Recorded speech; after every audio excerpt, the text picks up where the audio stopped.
Hello friends, welcome to UPSC eureka. Basically economic survey 2022 present हुआ है आज parliament में। सो इसके रिगार्डिंग कुछ इंपॉर्टेंट पॉइंट्स हम लोग देखते हैं क्या क्या इंपॉर्टेंट पॉइंट्स है इस इकोनॉमिक सर्वे में।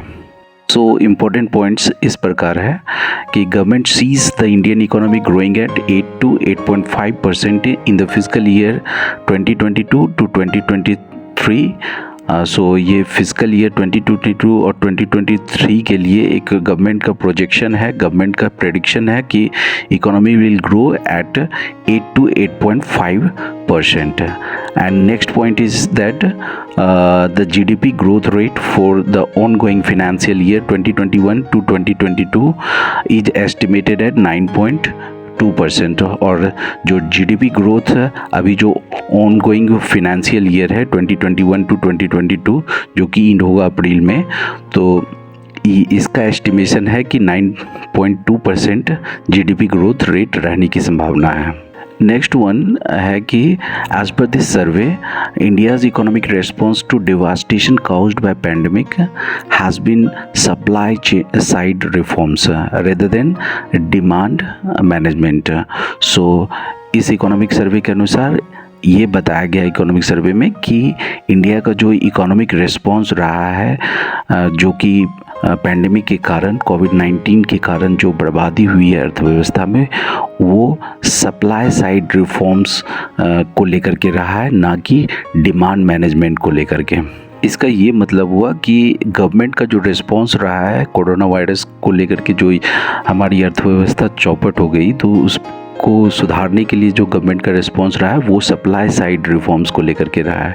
इसके तहत गवर्नमेंट ने काफ़ी कैपिटल इन्फ्यूज़ भी किया है स्मॉल मीडियम इंटरप्राइजेज वगैरह में, और गवर्नमेंट का कम मतलब ध्यान रहा है डिमांड मैनेजमेंट को लेकर के। नेक्स्ट जो इम्पोर्टेंट पॉइंट है इस इकोनॉमिक सर्वे का वो है ये है कि growth in physical year 2023 to be supported by widespread vaccine coverage, gains from supply side reforms and ease of regulations. So जो भी ग्रोथ इन फिजिकल ईयर 2023 होगा वो सपोर्ट किसके द्वारा उसको मिलेगा, तो वाइड स्प्रेड वैक्सीन कवरेज के द्वारा, और gains from the supply side reforms, जो गवर्नमेंट सप्लाई साइड रिफॉर्म्स की है उससे जो फ़ायदा मिलेगा तो उसके कारण होगा। और ईज ऑफ रेगुलेशंस, जो रेगुलेशंस वगैरह नियम कानून वगैरह में भी जो ईज लाया है सरकार ने, ईज ऑफ डूइंग बिजनेस वगैरह में भी काफ़ी काम किया है सरकार ने, तो उनका मानना है कि ग्रोथ जो फिजिकल ईयर 2023 में होगा इन कारणों से होगा। इकोनॉमिक सर्वे में इसको मेंशन किया गया है। नेक्स्ट जो इम्पोर्टेंट पॉइंट है regarding capital expenditure. So basically इसमें बताया गया है कि गवर्नमेंट का जो कैपिटल एक्सपेंडिचर है बढ़ा है बाय 13.5%, और ये किस पीरियड के बारे में बात किया गया है, तो अप्रैल से नवंबर लास्ट ईयर जो है अभी जो फिजिकल ईयर चल रहा है तो उसमें से अप्रैल से नवंबर का डाटा लिया गया है, तो उसमें 13.5% के हिसाब से कैपिटल एक्सपेंडिचर बढ़ा है। तो कैपिटल एक्सपेंडिचर कहने का मतलब क्या है कि expenditure for creating assets. So you know assets are basically जो जिससे कि आपके पास पैसा आता है, गवर्नमेंट के पास पैसा आता है, और लायबिलिटी क्या होती है जिससे कि गवर्नमेंट को पैसा देना पड़ता है, गवर्नमेंट के पास से पैसा निकलता है।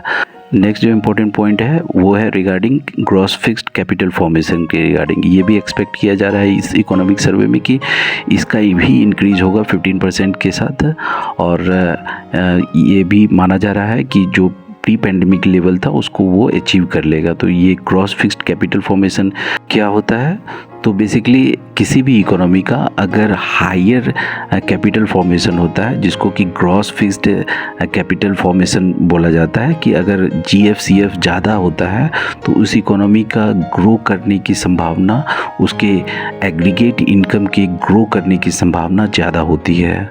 सो उतना ही फास्ट से उस इकोनॉमी का एग्रीगेट इनकम भी बढ़ता है। तो ये gross capital formation basically term होता है जिसको कि डिस्क्राइब किया जाता है नेट कैपिटल एक्यूमुलेशन किसी भी अकाउंटिंग ईयर में किसी भी पर्टिकुलर कंट्री का। नेक्स्ट जो इम्पोर्टेंट पॉइंट है regarding imported inflation. Imported inflation के रिगार्डिंग सर्वे में ये बताया गया है कि ये सरकार के लिए एक चिंता का कारण है और सरकार को इस पर ध्यान देना चाहिए, और दूसरा बात बताया गया है कि होलसेल प्राइस बेस्ड इन्फ्लेशन जो है काफ़ी ज़्यादा रहा है जो करंट फाइनेंशियल ईयर में as compared to consumer price index. Next one is regarding forex reserve. So basically India now has 636 billion US dollar worth of forex reserve, one of the highest in the world and equivalent to 13.2 months of imports. So ये जो forex reserve 636 billion US dollar का है ये 13.2 months of imports के लिए sufficient है, ये बताया गया है इसमें. Next one is regarding net zero carbon emission target. So इसमें ये बताया गया है कि climate finance will remain critical to successful climate action for India to achieve its net zero carbon emission target by 2070. So इस survey में ये state किया गया है कि क्लाइमेट फिनेंस जो है ये काफ़ी इम्पोर्टेंट रहेगा और क्रिटिकल रहेगा इंडिया के सक्सेसफुल क्लाइमेट एक्शन के लिए, और जो इंडिया अचीव करना चाहता है by 2070 net zero carbon emission, उसके लिए climate finance will remain critical. Next जो इम्पोर्टेंट पॉइंट निकल करके आ रहा है वो है रिगार्डिंग क्रॉप डाइवर्सिफिकेशन. तो crop diversification specially oil seeds, pulses और हॉर्टिकल्चर को प्रायोरिटी देने के बारे में इकोनॉमिक सर्वे में भी बताया जा रहा है कि क्रॉप डाइवर्सिफिकेशन पर फोकस करना चाहिए towards oil seeds, pulses, horticulture. So crop diversification needs to be given priority. Next one is regarding GVA. GVA क्या होता है? ग्रॉस वैल्यू एडेड के रिगार्डिंग बताया जा रहा है इकोनॉमिक सर्वे में.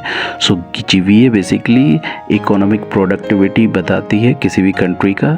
सो India's overall GVA grew by 8.6% on year in 2021 to 2022 after contracting 6.2% in 2020 to 2021. सो इस ईयर में बेसिकली इंडिया का GVA जो है ग्रॉस वैल्यू एडेड बढ़ा है वो by 8.6%. So these were the important points regarding this year economic survey.